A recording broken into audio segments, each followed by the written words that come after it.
Hey, Jennie Potter here, back with another episode of Self-Sabotage No More, the podcast with Jennie Potter. Episode 8, we are going to be talking about muscle testing today. Also, your UP score or your UPE score, however you want to say it, which stands for your unprocessed emotion score. How many unprocessed emotions do you have that are vibrating at a low vibration and kind of getting in your way or causing triggers in your life that are not desirable? So, we've been talking a lot about unprocessed emotion, around sabotage belief and energy, and why we sabotage ourselves, filters, autopilots, the whole bit. And so, if you're someone who has been procrastinating or feel like you're never good enough, or you have this persistent underlying feeling of guilt, or you're simply just know that you're not living up to your full potential, you want to make a change, you make a decision to make a change, but you still just don't do that thing, whether it's building your business, getting healthier, making more money, whatever it is, you continue to vow to yourself you're going to do something and you continue to not do the thing. So, if this is you, stay tuned because we're going to hop into a more tangible way to identify and release those unprocessed emotions, which may be holding you back.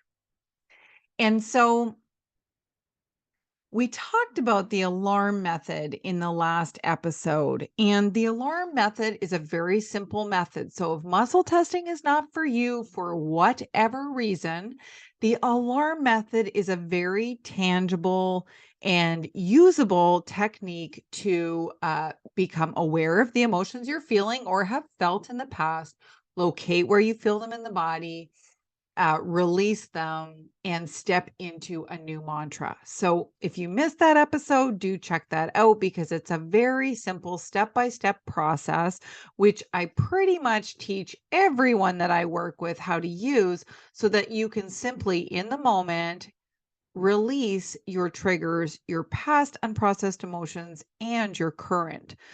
So, that process, although amazing and powerful and effective, can take a little bit longer than what we're going to cover today.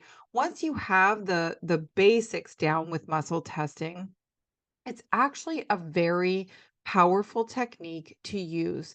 Now, you can use this for identifying sabotage beliefs, you can use this for identifying uh, unprocessed emotion. I have been known to test a supplement or two to see if it's a fit for me, but we're not going to talk about that today. But you can, of course, use the Google and discover all of the different ways that people use muscle testing to identify and make decisions and shift what's going on in their life. And so I'll let you do your own research on that. What we are going to cover today is how to muscle test, a couple of very simple techniques, and also how to muscle test to discover your unprocessed emotion score. So, if you're curious about how many unprocessed emotions you have, definitely stay tuned to this episode because by the end of it, you'll know how to discover that number.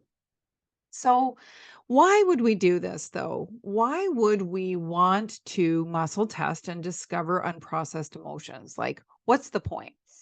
And of course, I have covered lots of this in previous episodes, but if you're new to this, you may want to hear it from a different perspective. So here's a perspective from a company owner on what happens with his different employees when he brings something up, depending on their unprocessed emotions and depending on their beliefs.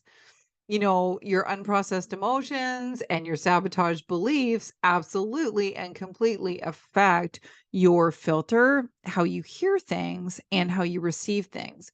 And so, if you're not aware of your unprocessed emotions, if you're not aware of your sabotage beliefs, unwittingly, you're looking through the lens of those unprocessed emotions and limiting beliefs. So, just to give you an example before we hop into how to muscle test, a very quick and simple example. I actually wrote a longer version of this in my book, Self-Sabotage No More, which you can grab on Amazon. And if you have read it, please do hop onto Amazon and give it a review.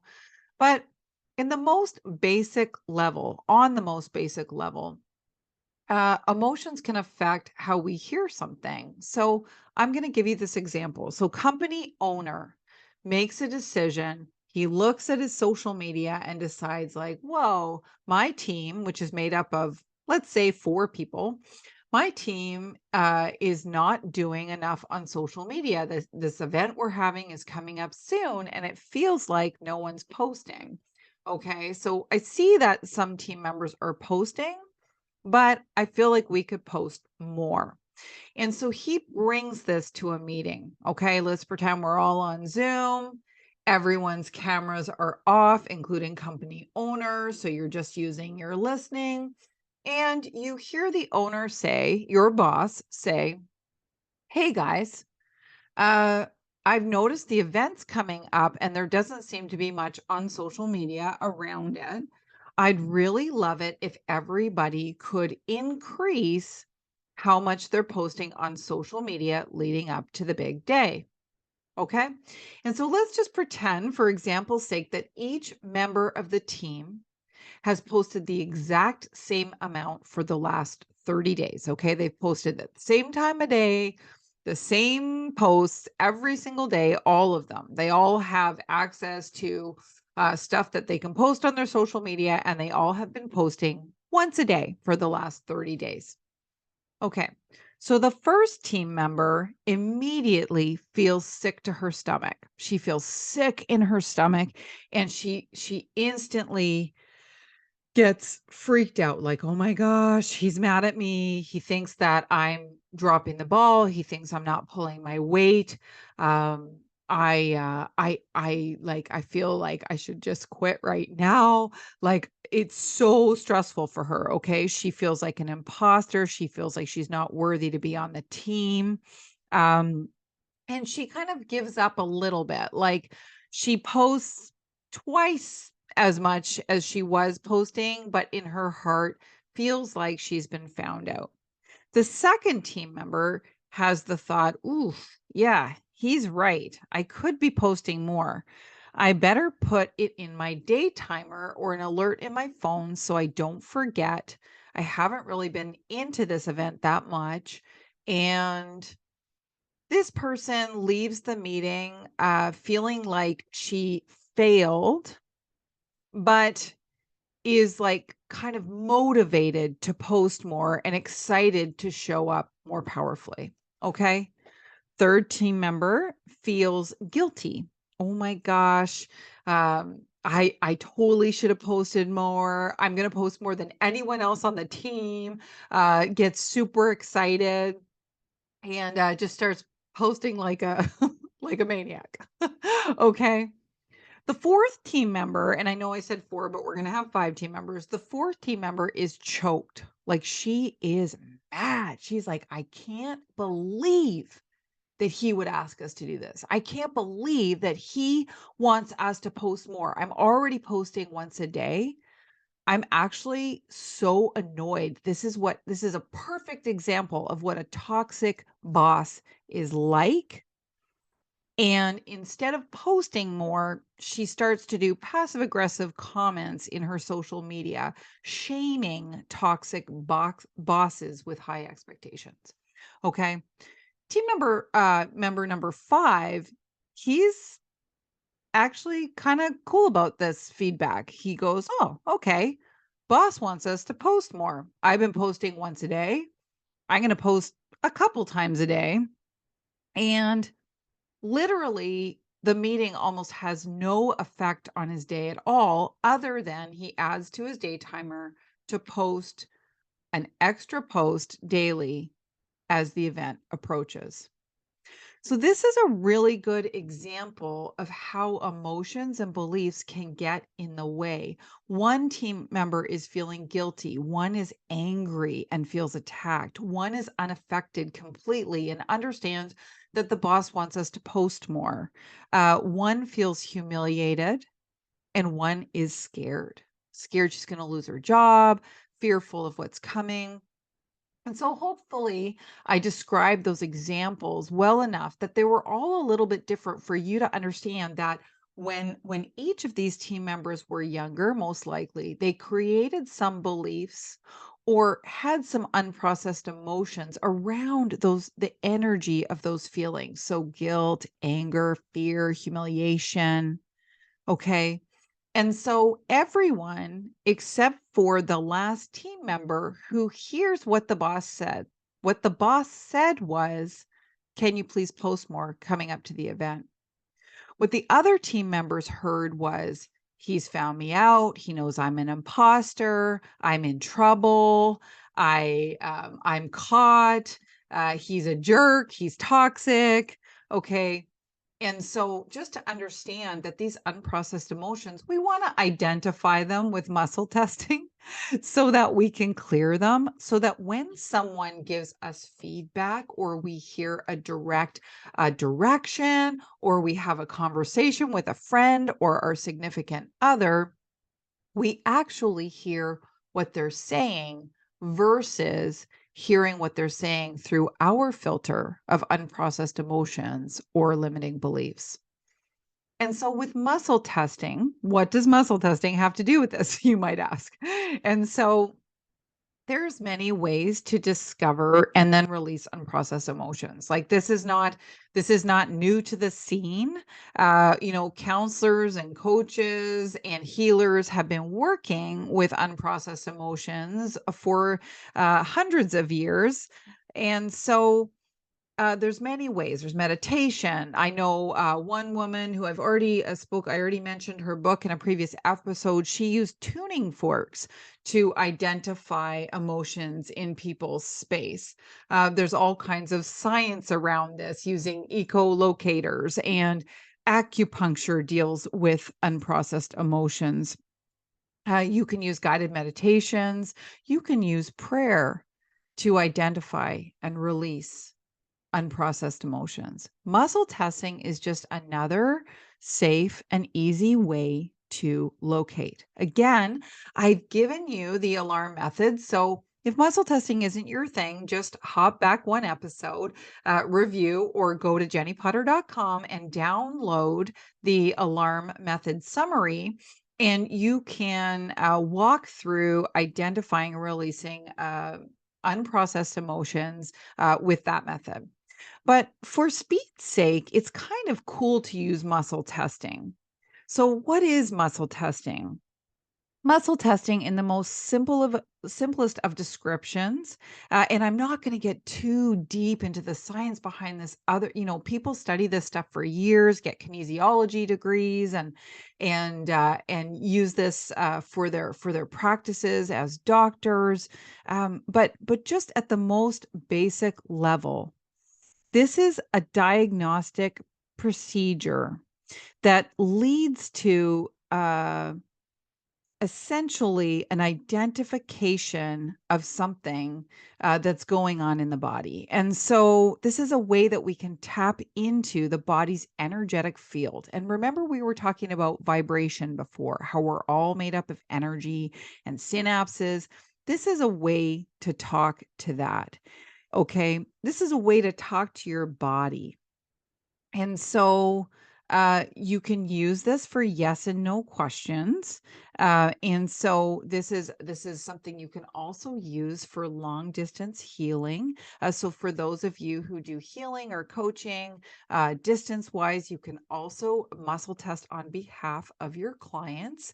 Another skill, and that's not something we'll get into today, but essentially while I was exploring and processing the identifying and releasing of sabotage behaviors using my alarm method, using all kinds of different ways to locate, I had become slightly obsessed with clearing these emotions once I discovered that they were almost like a physical thing. It felt like they were physical and in the way of me moving forward. I discovered a book called The Emotion Code. Now, I had already been clearing using my unpacking method, but I didn't know the science behind it. So, if you want to know the science behind it, Dr. Bradley Nelson is the author of The Emotion Code, and he uses muscle testing to identify what he calls trapped emotions and what we've been calling unprocessed emotions.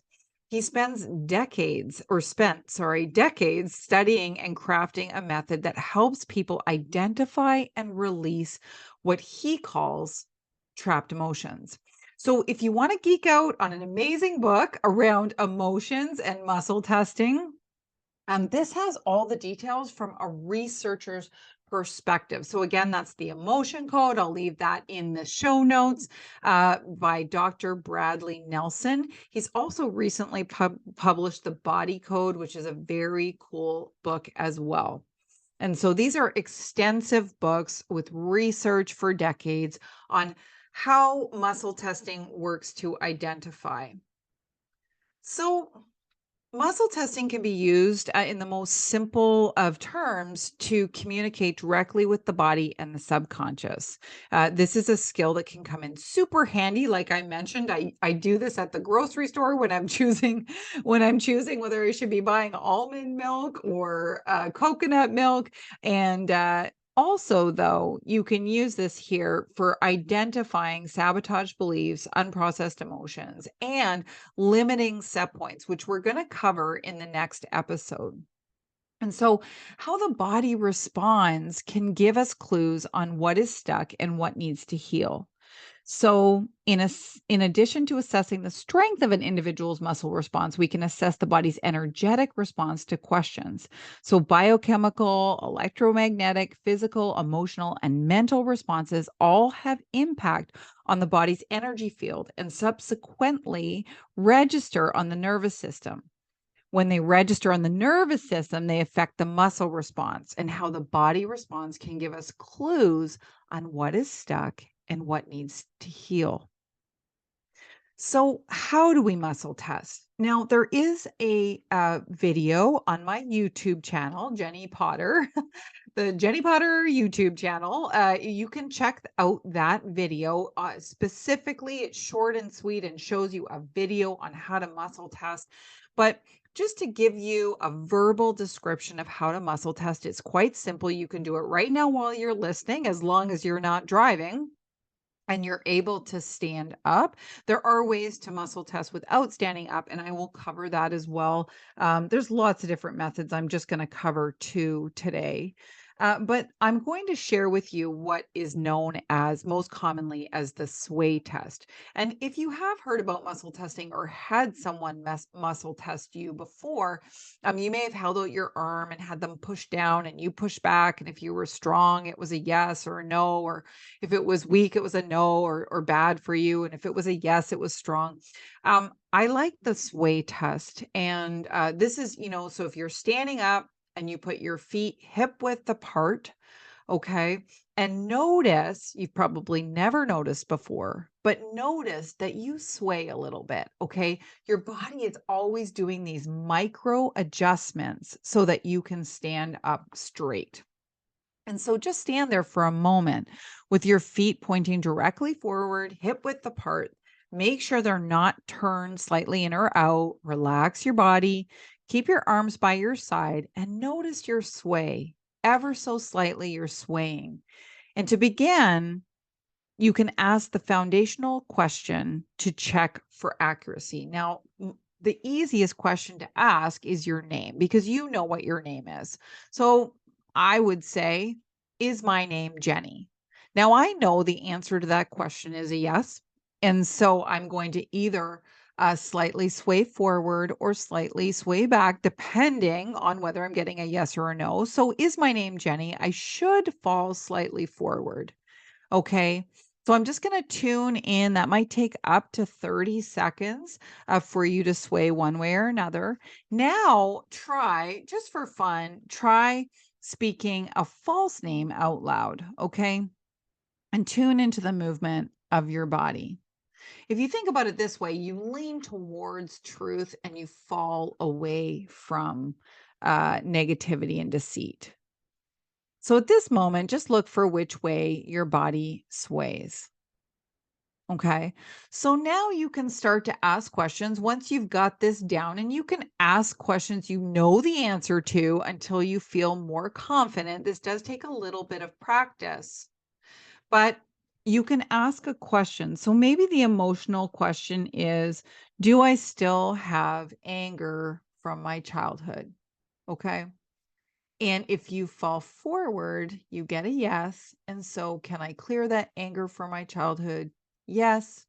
And then use the unpacking movement that we discussed in the last episode. And that movement you can also find on my YouTube channel, but it's very simple. It's almost like clearing cobwebs. So just clear the cobwebs from shoulder to wrist, shoulder to wrist, shoulder to wrist on left and right side. You can do that a few times. Do it up to 10 times, just clearing out the energy of that anger, and ask again. Do I still have anger from my childhood? And work your way through. You can download the emotions list. I have a list of emotions on my website at jenniepotter.com. You can download that, print it out, and you can start checking in and just asking, do I have unprocessed guilt? If you get a yes, keep going. And if you get a no, go on to the next emotion. And so you can work your way through the list in this way. So there's a few variables that can sort of affect your muscle testing results. So it's important to create that base test. Use a yes or no. Make sure you're hydrated. Stay neutral. Um, what else? I have heard to not wear a hat, though wearing a hat doesn't seem to affect me, but for some people it does. Okay. And we just want accurate nervous system feedback. So, other possible interferences could be like drugs, alcohol, a reaction to a diet, stress, fatigue, sickness, blood sugar, etc. So, start with your base test so you know that you're accurate. And if you feel more comfortable, have a few base questions. Okay. And then away you go. So just again, we're going to use that unpacking method to clear once you've identified. You can also do this with the list of sabotage beliefs. So you can run through those sabotage beliefs and just clear them as they pop up. Okay. So one more thing. For me, it's really important that I include God in my muscle testing. So before I do muscle tests, I do a prayer of thanks. And I thank God for helping me listen to my body. I thank God for always being a part of my sessions. Now, it's up to you whether or not you do that. But for me, I find it really important to include God, include the Holy Spirit to speak through me and to guide me as I work through my release. And so I did promise you that at the end of this, your tangible takeaway, I mean, muscle testing is a whole big tangible exercise in the first place. So you've got your hands full. It took me a few months to clear all of my unprocessed emotions. In fact, my UPE score, which I promised I'd share with you how to figure that out, was 496. Now, your UPE score is just simply how many unprocessed emotions you have in your body. You can call it in your emotional body, in your energetic body, in your physical body. It doesn't really matter where they're trapped or where they're stuck right now, but your unprocessed emotion score is how many unprocessed emotions you have. So you can determine this by simply asking a base question again. And so for me, what I recommend to people is that they start with the number 200. Okay. Do I have more than 200 unprocessed emotions? And then if you get a yes, do I have more than 300? If you get a no, then do I have more than 250? If you get a yes, do I have more than 260? And so on and so forth until you discover your number. Most adults have around 250 unprocessed emotions. Mine were closer to 500. I have worked with people that had a couple thousand unprocessed emotions and worked with people that only had 5 unprocessed emotions. And so find your number and then you can start to clear. One comment I will make about this process, and of course, I go deeper into this in my book and in my course, but just as a heads up, you may get an emotion more than once. So, what I mean is, you might have trapped anxiety when you were 3 and then had more unprocessed anxiety from, grade 12, and then more unprocessed anxiety around a breakup or a divorce or something else that had happened. And we don't always have to have a massive trauma to have unprocessed emotion. This is just a time when an emotion came up and you were not able to let it float up and out as it was designed. Okay. So you can go through your emotions list. And if there's emotions, like if you use the word upset or rage commonly, or to identify how you're feeling, you can check for those emotions. If they're not on the list, don't worry about it.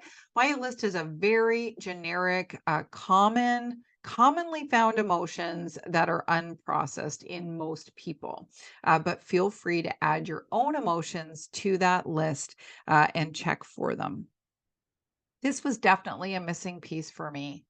Uh, as I released these unprocessed emotions, I found that I stepped more into my light, more into my purpose, that I heard more clearly from God, and that I felt much more neutral around things that in the past might have triggered or upset me. And so you can do the same with releasing your sabotage beliefs. Go through that list. If you have the book, it's page 74. You can go through that list, or you can download that list from jenniepotter.com. And so the process at a glance is: use muscle testing to identify and confirm unprocessed emotions and sabotage beliefs and your UPE score. Use the unpacking method to release what you find. Use the unpacking method to, or sometimes I call it the packing method, to replace those with a new mantra. And then muscle test to see if that emotion or sabotage belief was released. So alternately, of course, which I mentioned already at the beginning, you can use the alarm method to identify and release. I hope that this episode was helpful. I am so excited for you to go on this journey. And if you already know how to muscle test, you're way ahead of the game. If you don't, it's a very simple process to learn. And I'm aware that I said that I would teach you more than one way. So the sway test is one. And the other is you can rub your thumb and your pointer finger together. And you can ask the same thing: is my name Jennie? And if your fingers rub together smoothly, it's a yes. And if they're sticky, it's a no. So you can try that one too. Some people have trouble with that one more than the sway test. So I would start with the sway test. But I got really good at that one because I was asking all kinds of questions when I was lying in bed and couldn't fall asleep. I would check for emotions, check for limiting beliefs, and it was easier easier than waking my husband up by getting out of bed and swaying back and forth. Also, sometimes people ask, do I have to ask the question out loud? And you don't. You just have to think the question. So hopefully that's helpful as well in the grocery store. And until our next episode, I hope that you have an amazing day. Happy identifying and releasing, and bye for now.